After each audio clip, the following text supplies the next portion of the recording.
Guys, I literally just had to call Brew because I'm shooketh. I just got an audition in my inbox. As some of you may know, I'm in my auditioning process. It's part of my era right now. I'm very much enjoying it. My goal for 2024 was to book a TV show or a movie.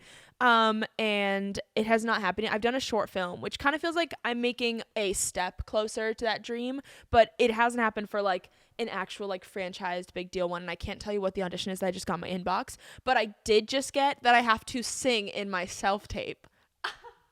Listen. That actually kind of popped the off. So yeah, we're going to see how that goes today. Truly, now my brain is thinking. Sorry, this episode is going to start off with this whole me going on a tangent of thinking what songs I can sing. I have like an array of like 5 favorites. I, of course, have like my mother's favorites, which my mom's favorite is She Used to Be Mine. Of course it was. I also love Good Luck Babe, Chappell Roan. And like singing it like Sabrina Carpenter did, where like she drops the octave at the chorus. There's a part of me that's thinking like maybe that's a possibility. This could be a really funny TikTok of being like, which one do I sound the best singing? It's for an audition, and I'll post it on TikTok. I hope you voted. Okay, by the time you see this, I hope that you voted, because you're gonna know if I did that or not. And I think I actually might do it. That'd be such a funny video today. Oh my God, I'm so excited. Anyway, welcome to Anna's Guide. I'm so happy that you're here. And today's episode is one of my favorite extensions of this podcast, which is me getting to answer your questions. And let me tell you, you guys had some juicy things that you came running for. You can always email me at this email that I've linked right here below. So that way, if you ever want to just ask some questions or be included on these episodes, you're welcome to. I don't have to say your name if you don't want me to. Just tell me, and I literally won't. Your safety is my safety. And so I'm really excited to get the chance to visit with you guys about today's episode and maybe some of the things that have been on your mind. There's things about friendship. There's things about long distance relationships. There's things about relationships with couples and significant others and their girlfriends. And I kind of hope that there's this couple that falls in love after I give them the advice. So we're going to see how that goes today. But before we get started on today's topic, which is Anna's Guide to Your Questions, part 2, let's get into a little rose, bud, thorn. And honestly, let's just kick it off with a rose that I got an audition today. I also had an audition yesterday. Guys, I feel so official that I can say that, I feel like an actor that I can say that I auditioned multiple times this week. The one that I auditioned for yesterday was actually a Christmas movie. I think I can say that. I'm not going to tell you what company it's from or any of that stuff. So I feel like me just telling you it's a Christmas movie, slay. And also, I already know who the actor in it is that would be my mother, and we actually look quite alike, which I'm a big fan of. So I'm keeping my fingers crossed that maybe I will get to do a little filming for that in the near future. And also just getting an audition in the inbox today. I think anybody who is listening to this podcast, if you're in the Midwest and you want to pursue acting in LA, or if you're an actor in LA right now, you know how exciting it is to get an audition, because they don't come around constantly, and they do come in waves where you get 2 in 1 week and then you don't hear for 3 months. So this is making me feel so good. Also, it's a weird process. Sorry, this is a long rose. It's a long process where you actually don't, you can always go through an actor's access or a backstage and try to get an audition through that, or you can search for auditions in that way. But when you have management, it actually ends up kind of being vice versa. You get pitched and then they decide if they even want to see your tape. So by getting an audition, you already made it through the first cut. And that's always a good feeling that hey, I at least look good enough that they want to see how I act. So talk about a confidence boost for a beautiful Tuesday morning. My bud for this week is that I am what is my bud for this week? I go to Michigan on Friday for the holidays. So I am really, really looking forward to just having the holiday season coming up. I'm looking forward to Christmas. I just found out my brother is going to come and meet us in Michigan for a day. And that's so exciting. Also, let's do one more bud while we're here, because there's so many things to look forward to. Listen, I don't want to ruin my odds in this, but I have this really bad habit of being addicted to realtor.com. Do I need a place? No, because I literally am obsessed with where I live right now. Am I going to go look at a house anyway today? Yes, I absolutely am. And I don't know why, but I have a really good feeling about it. So maybe there's some content in the new year. I mean, this is really early to be saying that to you guys, given that I have not even seen the home in person yet. And honestly, if I wanted to get a fixer upper, there's the part of me that would have preferred to get it somewhere farther away. So that way I was like, you know, had like a beach house in Laguna or something. Like I could afford that, but like, that would be the dream, is to be somewhere other than LA, but we'll see. You know what? I'm just going to spit out whatever I'm looking forward to right now because I'm feeling talkative. And my thorn of this week is maybe that I just ruined my chances of getting the house at all because I told you about it. Okay, we're going to leave that as being the thorn. But today's topic is your questions, part 2. We did have a part 1 of this episode, and I had so much fun answering them that we had to bring it back around. And I would love to make this a series regular to this podcast where we get the chance to answer questions from you guys through email, through phone call, through all the above. So today I'm just going to be sitting back. I don't have to give the topic this week. I don't have the pressure of teaching anybody anything. In my master's, I got a terminal degree. I've always wanted to be a teacher. And in my master's, I got a terminal degree, which means that you can be a professor afterward. Me getting the chance to like teach and share and like, you know, those parties where people give PowerPoint presentations, that's my dream. This podcast feels like my dream as a reality every single week, and it's because of you guys. And now you get to take the lead and give me the topic to share with you about. So let's pop off on today's episode. Let's give some good advice.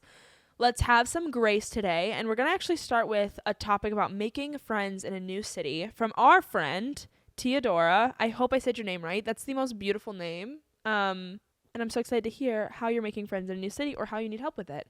So here is her first question. Hi, Anna. I don't know if you'll ever read this, but I've been following you along TikTok since 2020. You've basically been cheering me up every day. I love that. So a month ago, I moved to a new city alone. I've been struggling to make friends. I keep isolating myself even though there's a few people that I know that are nice. It's still socially draining to be around them and to adapt to their jokes and the way of seeing life because it doesn't always align with how I would naturally act. I don't think friendship should feel like I'm always supposed to change in order to fit in with someone else. I've joined a few creative clubs, but it feels like people see me in a different way than I am, and I close myself off to them for that reason. Do you have any advice for finding your people?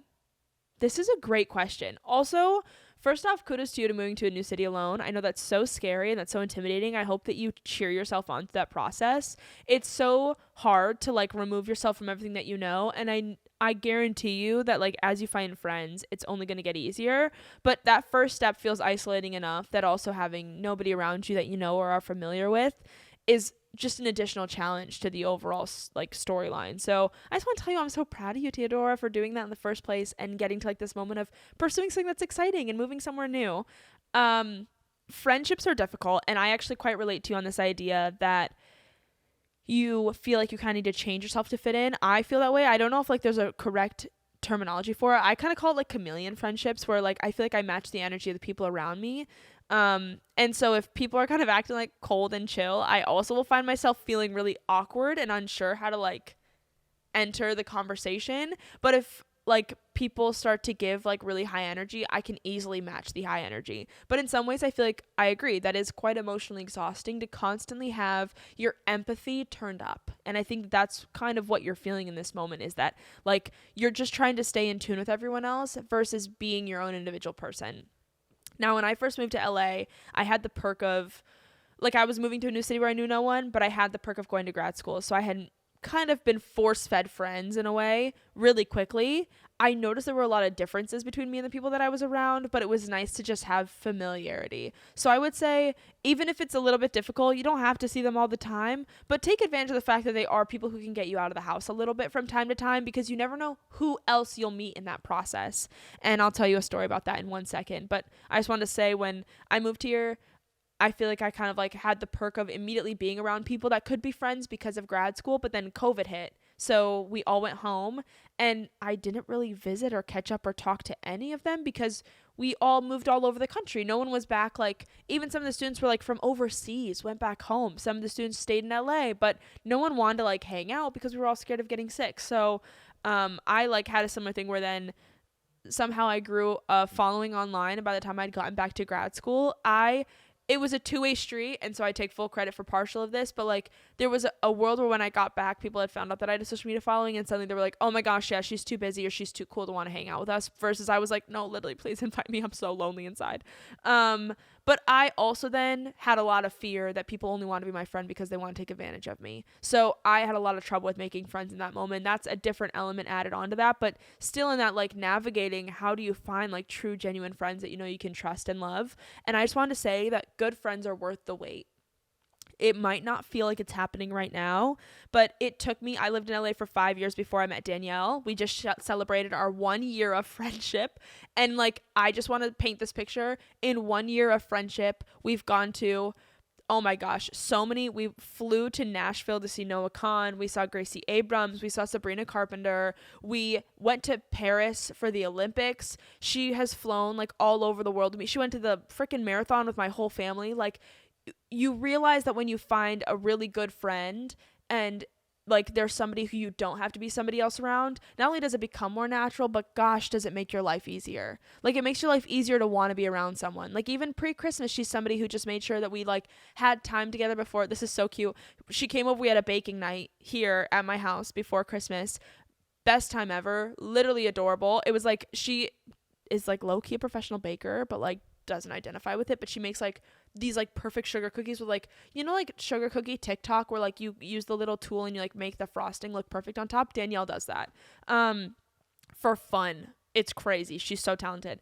But so you meet friends like that where like she came over, we had a girls baking night, she's already gone home for the holiday, but then she's flying to New York to meet me for New Year's Eve, and she's hanging out with my family on New Year's Eve. So it's like you find friends that are so worth the wait. And even that friendship was so organic. I actually, this is why I say like they get you out of the house. I actually met her when I was with Allie, like, and we didn't know that we were going to become such lifelong friends. Or I mean, it's been 1 year, but I picture us being lifelong friends. She literally feels like a twin flame. So it's one of those things where like I was with Allie out and about at a yoga class, and coincidentally we met Danielle, and then it took 3 months for it to like set in for us to actually like reach out to each other and become friends. So it might feel isolating or unsure. And also I still love Allie. Allie is still also a very close friend. The only point of that was just to say like, you never know when you're out with someone else and you end up meeting even somebody else to bring into your friend group. It's kind of worth it to just get out of the house and out of your comfort zone and try new things. And I love that you've joined creative clubs. The one thing I'm going to say too is if you feel like people aren't seeing you in the way that you see yourself, how do you see yourself? And how can you better project that individual to the people around you? Because I think if you feel like people aren't seeing you, it's because you do what I do. You chameleon to the situation. So you end up changing who you deeply feel like you are. Don't be afraid to be your natural organic self. I think you'd be so surprised how many people will be so attracted to that and who will want to be around that when you feel more authentic to yourself. And you're going to feel better in your friendships too when you show up like yourself and not like the person you think people want to see from you. But I hope that advice helps, and I hope that you make some new friends. It might be a slow process, but you're doing it, and I'm so proud of you. And also soak up that alone time a little bit. There's going to come a time in your life where like you're going to want the break, you're going to want the little bit of distance from people, and this peace and quiet is such a good self-learning time and opportunity to better understand yourself as an individual. Okay, question number 2 is from Hannah. Oh my gosh, I love that we have the same name. Hi, Anna. I'm Hannah. You talk about how you and Brew aren't in the same place at the same time for very long anymore, and I was wondering how you cope. The same thing is happening with me and my boyfriend right now, and he's a great person, and I love him and trust him. I'm not anxious about that aspect, but I have a hard time staying grounded in the relationship because it's so hard to miss him so much. I feel very independent and strong by myself, and now that I'm in a relationship, it's hard when you just want to be around the person all the time and can't. I hope you relate to some part of this. I've been watching your videos since 2019 and was often going through similar things at the same time as you, so I feel very connected to you, and I think you're a great role model for people, and you're so genuine and kind. It must be weird to have people tell you that they love you all the time when you don't know them, but you really do make it easy for a person to feel close to you. It's such a superpower. Wow, that's so nice. That's like making me teary-eyed. Wait, I literally love it, so do not worry one bit. I also love all of you guys so much, and I don't even know you either, so like it's so exciting. I love that. Thank you for doing what you're doing. I could listen to you talk for hours. Okay, well, I'm going to need one of these every single week for my words of affirmation. I'm going to pin this on my wall. Can someone print this out for me right now? Thank you for saying that. That just made, oh my gosh, my cheeks hurt from smiling. Well, I just want to say, first off, thank you. I love you so dearly. That's so sweet of you to say. And I'm honored to be somebody that you want to listen to and tune into all the time. Stop. Don't flirt with me. Okay. Second, I also feel like this year has been like my mini long distance relationship year. Even Brew and I joke about this now, where it's like, holy crap, we have just, on all of our job opportunities, I don't know why it shifted this year. We've actually like kind of been mourning it quite a bit, that we've just both been like going without each other, which isn't really necessarily a bad thing. It's not the end of the world. It's just difficult because it's like, he has his own thing going on and I have my own thing going on, and it's nice to get to like go out and do stuff and then come home and have so much to talk about. But I also love sharing these experiences with someone, and when I don't have him there with me, gosh, do I hate it. But nonetheless, I feel like, how do I cope with that? Okay, I think I have my answer. It's so funny because I honestly 90% of the time I'm thinking of this on the spot. So I'm hoping this advice is really resonating with anybody. I do think about the fact that there's going to come a time where you will not be able to get rid of this person. Okay? And that's not a bad thing. That's not a bad thing. But you will not have, like you said, you felt very independent and strong by yourself, but now that you're in a relationship, you want to be around somebody. Keep in mind that just because you have someone doesn't mean that you have to be around them all the time, and your independence is still very, very valuable, especially in these scenarios. You're going to have a moment in an era of life where you have husband or wife or babies or like family members. So like maybe family members have to move in with you, and then you don't have alone time anymore. In this era of your life, take advantage of it. I always say, like, this isn't saying that you're not saying that you are 100, but I always am like, I love that I can be 100 and then show up for my partner at 100. Even though he fills my cup, he becomes the cherry on top. He becomes the overflow. He's the fuzzy of the soda on a root beer float that pours out of the top of the cup because the cup is so full. You know, like, that's what I love about being away from each other and then coming back together. Because when I come back to be with him, I'm like, holy crap, look at all these experiences that I have. And then I can't wait to share them all with you now.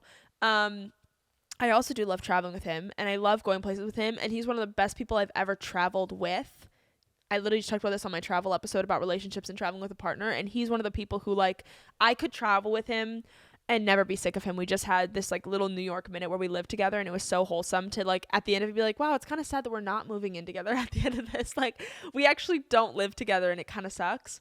But truly, I cope by, first off, communicating and understanding and working towards what we need from each other while we're in a distance time frame. Like, listen, I'll be the first girl to admit it. I'm a little bit needy, okay? I like a little bit of extra love. I like a little bit of extra affirmations, especially when you're not around. Also, I'm a physical touch girl. So if I don't have that, I'm like a little bit stressed. So like I feel like I need the other love languages to satisfy the fact that I don't get physical touch when I'm not in the same bed as him or room as him or watching the same TV show in the same whatever. So with that, I love a good morning and a good night text. I love check-ins. I love phone calls. I love like literally just Brew and I work 10 minutes from each other. Okay? I still call him every time I get an update from my work day. Does it interrupt his day? Maybe a little bit. Is it my love language that he picks up every single time without fail? Also, maybe a little bit. So there's things even while we're in the same place that make me feel like my cup is full. The distance between us doesn't change the fact that I still really enjoy and love those things about our relationship and love those things about him. So I think for that one, I would just say, like, make sure you vocalize what is valuable to you in your relationship and what you need from him. Like, whether that's the phone calls, the morning texts, the good night texts. And also I would say, like, just use this time to your advantage. Like, have a bunch of experiences that now you get to go home and tell him about. And having your individuality, I think I struggled at the very beginning of us dating. I, like, got rid of my individuality to be his girlfriend. Reigniting my individuality in our relationship has made our relationship so much stronger because, like, we have each other to bounce that single, like, I don't even know what the word is for, but like being able to, I mean, I don't want to say independence again, but I'm going to say it. Bouncing that independence off of each other means that we work great together or apart, and we're even stronger together when we're even better individually. You know what I mean? I hope that helps. I know it's kind of hard to cope, and don't beat yourself up for having emotions about that, because that is a really difficult thing to deal with, is like feeling yourself distancing a little bit. But just know that, like, if it's meant to be, it's gonna be as well. And like, the person who loves you will never think that you're too much for needing things in the relationship during those distance moments. Okay, Let's go on to question 3. This topic is my friend hates my new significant other. I did read this and I have a lot of opinions, and I want all these opinions to be just prefaced with being like, this is with the utmost love toward all of the individuals in this scenario. And also I want to say, like, I don't know any of these people, okay? Take that with a grain of salt. That, like, I'm giving you advice off of the people that you're telling me about, and all I have is the context of this email. I'm not trying to, like, sound spicy or mean, okay? Like, spicy not as in, like, spicy, but spicy as in, like, okay? Like, not like the good spicy, like the scary spicy, okay? Here we go. Question number 3. Hi, Anna. I've been a huge fan since your I Don't Want It days, and I'm so proud of everything you're doing and how far you've come. I adore you. I'm saying that back to you. Okay, anyways, my brother's girlfriend and I were really close for about a year, but I got cheated on, and now I have a new boyfriend that she doesn't like. She still loves my ex who cheated on me, but basically hates my current boyfriend. They can't even be in the same room without her making snide comments to him. He's super sweet and loving, and all my friends and even family loves him, except for her. With the holidays coming up, it's making me nervous of having them both at family gatherings. I've tried to get her to sit down and talk to him about it, but she refuses. I need help and advice. Thanks. Okay. I want that to sink in real quick. We're talking that this girl is dating someone, and her brother's girlfriend, someone who is not blood and not related to her, has a problem with who she's dating. Okay. Now, we can all make assumptions that there's something weird going on between, like, the brother's girlfriend and then her boyfriend. I don't know. Or that there's something weird going on between the brother's girlfriend and her ex, and that's why she liked him and she wanted him around so much.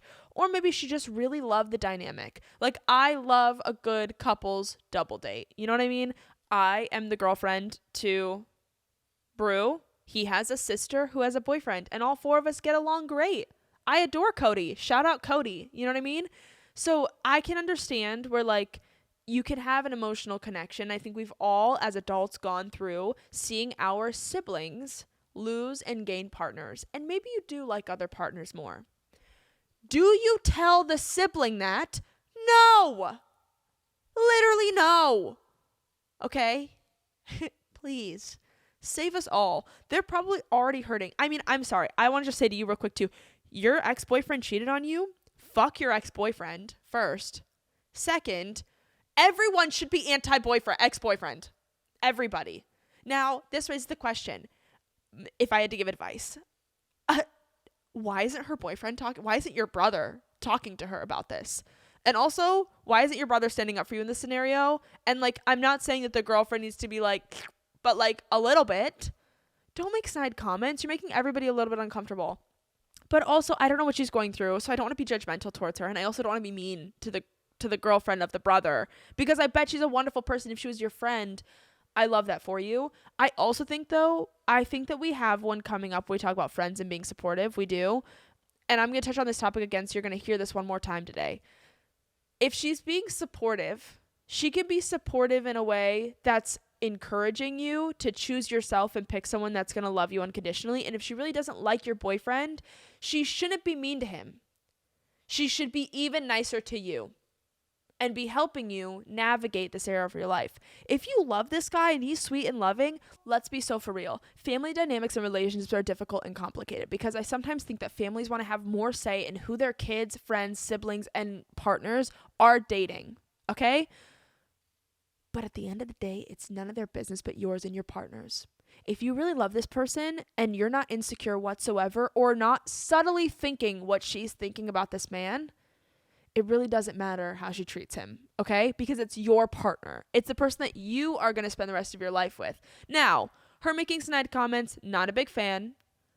I'm trying to think how I would navigate that. And if she's not willing to sit down and talk it out with him and you, I mean, you can have your brother do some recon, like have him go in and be like, hey, I like keep hearing you make these comments. Can I ask like what the problem is or like what's going on? And then get your brother to tell you what the is up, because that's what I would do. I would send my little brother in there, or I would send like someone else. Like if she's close with your mom, maybe your mom could come through or something, you know, like, or get another friend. I mean, it makes me really sad that like this line of she still loves my ex who cheated on me. Why is your brother dating her? Like, she should be, if she's really your friend, she should be so supportive of like knowing that you deserve better. And if she truly thinks that you deserve better, it won't be with the ex that cheated, and she's going to love you through the person that you're loving right now. But also, if you do love him and she's wrong and everybody else loves him, this kind of is giving a little bit of a jealousy or a little bit of an insecurity moment. Like, maybe there's a world, okay, wait, one last little concept on this. Maybe there's a world where because your ex cheated, he was like the shittier partner and she could show up as the better in-law. And maybe your new boyfriend is getting so much love and appreciation that she is feeling intimidated that she's no longer the center of attention of in-laws and partners, okay? Not a competition. No one like, it's not a competition of who's the better partner. She should show up the best way that she can, and he should show up the best way that he can, and it should all just be appreciated. Not everything's a competition. But maybe there's a world where she doesn't like that he's so beloved because it's making her seem like a worse partner. And in all honesty, it's bringing out a side of her that is making her a worse partner, in my opinion. So just keep that in mind, that it maybe could be something like deeper and even more in herself. So I also would give her like a little bit of grace, but I wish that she would talk about her feelings, because I think that like solves literally all problems. Like, I love when someone, even if it hurts my feelings, I love when someone's like, hey, I don't like that this is happening, or I don't like that you did this, or I don't like that like this was the way this I have these conversations all the time, even with my partner, with my siblings, and like it helps so much to just have someone who's willing to say what they're thinking, because at least then you know. Like right now I feel like we don't even know where it's coming from. So I wonder if maybe that kind of feels like it could be a possibility, is that she liked the ex because the ex sucked and that made her a good person, and now she's intimidated that you did find a good person. She might not seem like that, or maybe she's jealous that you're choosing him over her because you have someone who's good and taking care of you, and it's salvaging the friendship. And maybe that's just going to come with being a little bit closer friends and maybe just showing up for each other in different ways from here on out. Okay, I hope that helped. I would send my brother in to try to talk to her. If you had to ask. If it were me, I would send my brother. Okay. Let's move on to the next question, which is asking out a T-Mobile worker. Guys, tell me why this one makes me freaking sit here and like kick my toes like this, like a little kid. Like I'm like, hoo. Okay? This gives me butterflies, and it's the way that I cannot wait to give the advice that I have buckled up for you. It's about to be the shortest advice you've ever gotten. My family switched over from AT&T to T-Mobile. Pop off. I went from Verizon to T-Mobile. T-Mobile Girlies Unite earlier this month. So I got a new phone, and my mom did, as well as my dad. So on October 3rd, what day is it? October 3rd. We went to the T-Mobile store like 3 times in one day. And this guy named Josh, also, I'm dating a Josh. We love a Josh. Was there and helped us each time we came back. At one point, he was telling me about this Thai place next door and how good the food is, and it kind of sounded like he was asking me out, but I didn't think he was. LOL. But he was holding eye contact with me the entire time we were talking, and I had major butterflies for the entire convo. Fast forward to today. We went back to the store because my dad had a few clarifying questions to ask, and guess who was there? Josh. I was flipping out on the inside and kept sneaking looks at him, which when he wasn't looking, and I think that he was doing the exact same thing to me. I wanted to ask for his number so bad, but I chickened out. My friend suggested that I make up an excuse to go back to the T-Mobile store and ask him out. The problem is that I have a fear of rejection, and I'm shy when it comes to people in real life. Do you have any advice for me? Girl, do I have advice? Okay, listen. When I first read this, my initial thing was like, oh my God, just go back and like go to buy a phone case every day until you see him again. Or like, hey, just like, you know, maybe try going to eat at the Thai place, and like when you walk by, you can like peek in and see if he's there and be like, you know what, I was actually just thinking about going to that Thai place you were talking about. Would you want to come with me? Super subtle. Also, that's kind of hot. And then I thought about it. Bro, literally go walk in there and ask him out on a date. That's adorable. And also, do it for the plot.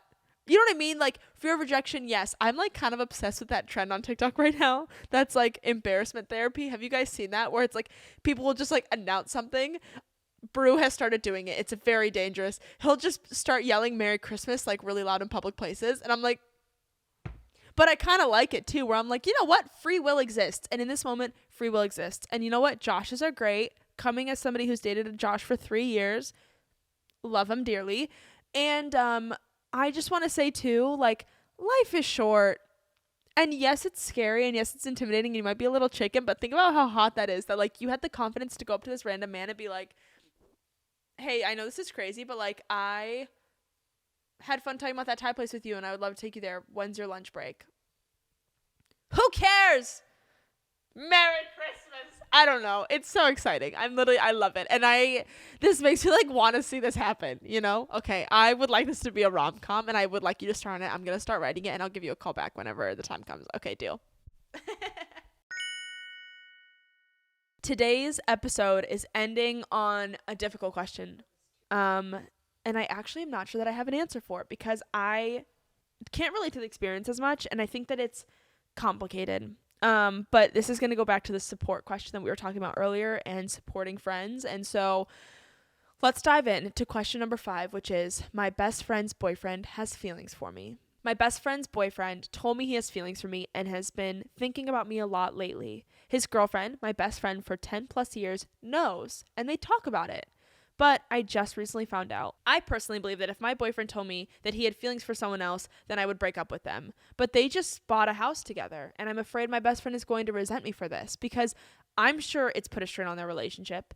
And I want to clarify that I had met said boyfriend before my best friend and introduced them, and that's how they started dating. I've never hinted that I like him, so his feelings are completely one-sided. I don't know if I should stay out of it and say nothing, or if I should tell my best friend that she deserves better. I feel like if I tell her to leave, and then that's not being supportive. Me and my best friend aren't huge feelings girlies, and if we have a problem, we don't confront it unless needed. I don't love drama or confrontation, but it's now the elephant in the room, and neither of us have acknowledged it since. I can also say that she isn't texting me as much, and I don't know if it's because of this or because she's just busy and dealing with life. I don't want to lose my best friend. Okay, agreed. I also don't want you to lose your best friend. I also think that this is super uncomfortable, and I also think that the boyfriend sucks. But I hate that you knew him before, because then it kind of feels like this weird thing where he only wanted to date your best friend to get closer to you. And I agree that you don't want to seem like you're not being supportive. I don't think encouraging behavior is always supportive. I think that like you are being supportive by telling her what she deserves. I think you're supporting her in a different way, and it's hard and hurtful to like hear that somebody doesn't think you're doing something good, but I don't think that she should be dating this man. I also don't think that you should talk to this man. I don't think you guys should either be around him anymore, because I also think it's shady for them. I also am so curious how long they've been dating if they just bought a house together. I think that overly complicates it, buying a house together. Hence the reason I literally don't live with anyone, because I think that like sometimes buying a house together adds this other element where like now both of your names are tied to something that you have to figure out how it's going to be dispersed. And especially in this scenario, like if she really wants to see the rest of her future with him, it's going to make it difficult for you to be in the room and around him and not be either overthinking or concerned that you are like putting your friend's relationship at risk each time that you're around them. It gives you an unnecessary pressure that you did not ask for or deserve. So I'm really sorry that you're going through this, because I don't think that it's fair to you at all. And I also don't think that it's fair to your best friend. Does he go to therapy? I think he should. I think that there's an element where like he also, listen, there's one thing I gotta say. If my boyfriend told me that he had even thought, okay, having feelings for someone and thinking someone's attractive are two different things. I'm trying to decide if either are acceptable. I'm a no to the feelings. Like if my boyfriend was like, I'm gonna use Katie as an example for this one, because like that's my longest friend. Like I'm trying to picture like Brew being like, by the way, whenever I'm around Katie, like I kind of get butterflies sometimes. I'm not laughing at the scenario. I'm laughing at the shock that I would have. Like, I would leave him on the side of the, like, 405. I would drop him off and tell him good luck with the rest of his life and his career. And, like, I would lose my marbles. I can't imagine my boyfriend ever saying that he would have feelings for someone other than me. And maybe that's, some people I think are interesting about that topic. That actually might be a hot take. I've heard people be like, oh, you can't expect your partner to not think that anybody else is attractive for the rest of their life. Okay, fair. Okay, I've seen a handful of attractive people. Do I think they're as hot as my boyfriend? No. Can they still be hot? Sure. What if they stood in a line with my boyfriend? Would I still choose my boyfriend 10 times out of 10? 11 times out of 10. Because I'd leave with him. Yes, I do agree that like attractive people exist, or like people who you're like, oh my gosh, there's such a lore about them and I'm like curious about them. Sure. Do you say it? No. You keep that to yourself. Okay? That's a note for the boyfriend. But also, though, hang on. I'm saying that, and now there's a part of me that's like, but thank God he told you, because now you can actually make an educated decision. You're not spending the rest of your life with someone who thinks that and doesn't say it. Man, I might be contradicting myself. This is a difficult one, and I actually apologize now that I don't have a great... If my advice is no one should be with this man in this friendship. Not ever. I'm not like wishing... Listen, this is what I mean. With all of this advice, I don't know everybody in this scenario. I'm sure... He's fine. God, am I digging myself a hole right now? Everyone behind the camera is laughing at me, and I'm just wondering if I'm digging myself a hole. I'm not trying to be mean to men. I am trying to be mean to a guy who has feelings for the friend and not his own girlfriend. Literally cancel him 2025. But yeah. I don't know if I have like really good advice for this. I just feel bad. Period. I feel sad because I don't like that it's an elephant in the room. I don't like that's causing you drama. I feel sad because if you're not huge feelings girlies, then like you might have to be for this scenario. And like, even I've had to have difficult conversations with friends, even recently. And something I really appreciate is when a friend is like, hey, wait, this literally happened. Between me and one of the girls in this room right now. We're like, is it uncomfortable to have to sit down and talk about this? I'm talking about Laura. Literally, there was a moment where Laura was like, hey, I said something and I've been overthinking it. And I was like, wait, that's so funny because I also did this action. I've been overthinking it. And despite us maybe not being emotional feelings girlies, because we're kind of jokey girlies, we kind of like make jokes about how we're feeling versus actually like being serious about it. The 5 seconds of seriousness cleared up any concerns or need for affirmations. We instantly were like, well, I still love you and I still love you, and I know I see now why you're making this decision, and if there's any way that I can help or show up for you in a different way as a friend and be supportive, I would like you to let me know. If I can be fully honest, I feel really bad, and like it's something that feels like it's quite out of my control. Is there something that I can do as your friend to show up for you better in this scenario? Is there a way that I can support you? Have that conversation, and then I think that you're going to be very happy with the outcome of it. Because also, my last note too, from a friend perspective, is even in the first one that we talked about, you shouldn't feel like you have to change yourself to show up for your friends. And in this scenario, you shouldn't feel like you have to change yourself to show up for your friend. You should be able to be yourself. And like, if that's causing a weird tiff, then I don't really know. It feels like the catalyst is the boyfriend, like the common denominator is. So yeah, maybe just try to navigate that with her and know that you two are on the same team, because you two want to end up at the end of this together and still be friends. So keep that in mind. Okay, we have one little bonus question because this is so cute. Someone wrote me for a baby name recommendation, and I just want to read it off. And I don't have a baby name recommendation, but I am going to read it anyway. Hang on. Hi, Anna. You are a ray of sunshine in this world, and my husband and I are going to be having our second ray of sunshine in February. Okay, we need a middle name. We'd love for it to be Italian. First name is Antonella. What are your thoughts? Italian. Okay, I'm Polish, so I feel like I only really know good Polish baby names. Do I Google Italian baby names and give you a middle name? I'll also tell you this. My middle name's Christina. I'd be honored. Italian baby names. Okay, also for a middle name is so fun. Antonella is so pretty. Antonella. Oh, gosh, that's so beautiful. Okay, what else? I feel like you need something like, for the first name kind of being longer, I feel like you need like something a little like short and punchy. Okay, I like the name Cara. Cara. Antonella Cara. That's kind of pretty. Also, pop off, Bruna is also a baby name. And I'm just going to pitch that real quick. Also, between us, can I say this? The baby's initials, if you do a B letter middle name, will be ABC. And that's kind of hot. Not like in a weird way, but like... Oh my gosh, wait, Delfina's on here, and that's my sister's name. That's crazy. I didn't know Delfina was Italian. What the heck? That's a popular baby name in Italy. I'm pretty sure my mom picked it because it was German. Also, a lot of these end in A, and I was kind of trying to think without an A after. because transparently your first and your last name have A's at the end. But every single one of these ends in A. I also love Nadia. Antonella Nadia is beautiful. And Nora. Nora is also Bru's niece's name, and I love the name Nora. Okay, like Antonella Nora. I kind of like Bruna the best. Antonella Bruna. Okay. Well, I hope that helped. And I have no babies to name, so if anybody wants me to name their babies, just let me know. I will happily give you beautiful California names for your babies, because Californians name their babies crazy things, and I'm kind of obsessed with it. Anyway, what time is it? When is my house hunt? Oh, I gotta go.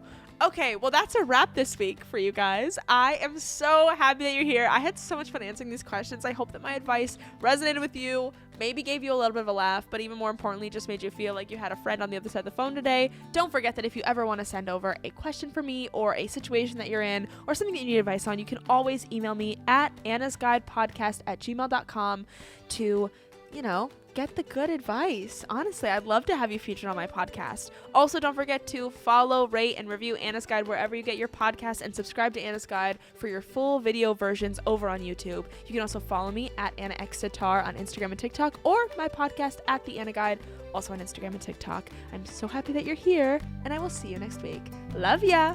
Bye.